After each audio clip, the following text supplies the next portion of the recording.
What's up, everyone, and welcome back to our Clone Wars Chronological Rewatch. Today we're talking about Brothers. It's the first episode where Maul is back. Spider-Legs Maul.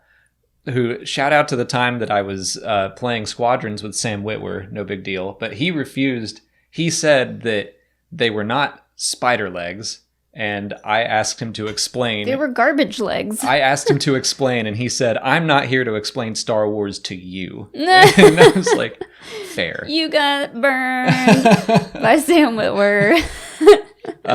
We can talk about the spider legs, but I actually want to know, what was your first impression when you first heard ever that Maul survived the Phantom Menace? Shock, disbelief. What?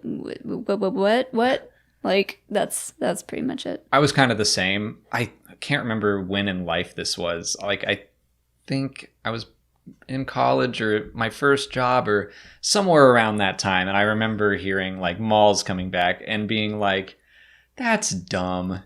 Like, he was cut in half. Yeah, just no one should survive that. And then, you know, like so many things in Star Wars, they just executed it very well, and I had to eat my words. So yeah, you find out, like, it's like just he's running on pure anger and hatred for what happened to him. I guess what I should say is his return, once he's actually back, I feel like that's executed well. I'm still a little bit like, oh, he just survived on pure hatred. Like, okay, fine, it's a fantasy. I get it.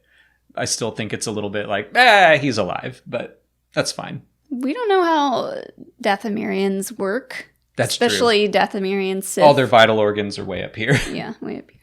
There's nothing in the legs. This episode is kind of creepy. Oh yeah, it's real creepy.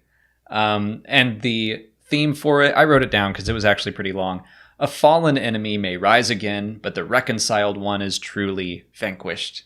Which, yeah, it makes sense. This whole episode is about how Maul fell.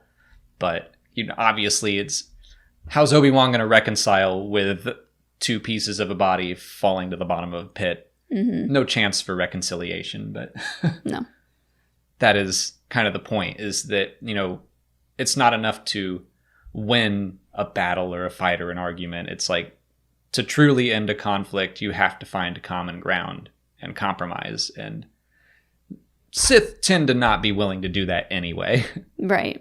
It's a very Battlestar-esque idea where, you know, the humans and the Cylons were enemies for so long, and then the Cylons waged war on them, destroyed just about everything they had, and then eventually they had to find some common ground.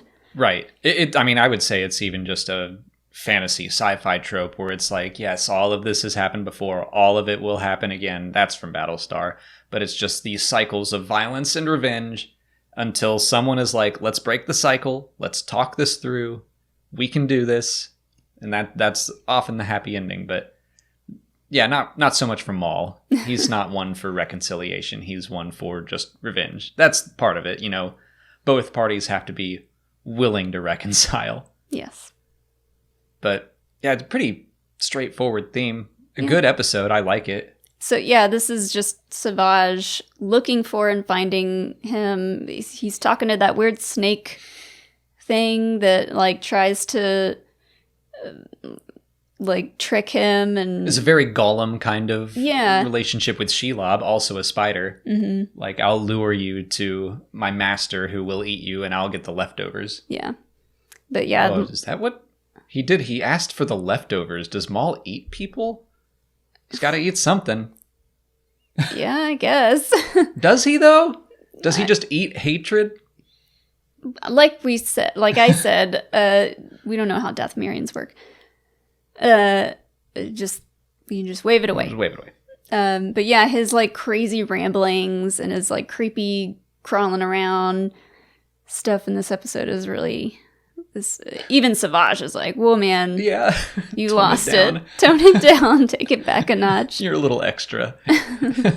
Says the man decked out in all leather and the 8-inch horns. Yeah, I did want to point out though that just beyond like even the Sith, I thought that this worked well for the First Order, because, you know, the Galactic Empire, they did lose the war, but they weren't truly reconciled with. They were left to run off into the unknown regions. Their hatred never died, and they returned. Yeah. I mean, We again, saw going back that. to those fantasy tropes. We saw that with General Pride. He says, I served you in the old war, I'll serve you again now. It's like people like him are the people that stuck through it and stayed and joined up with the First Order.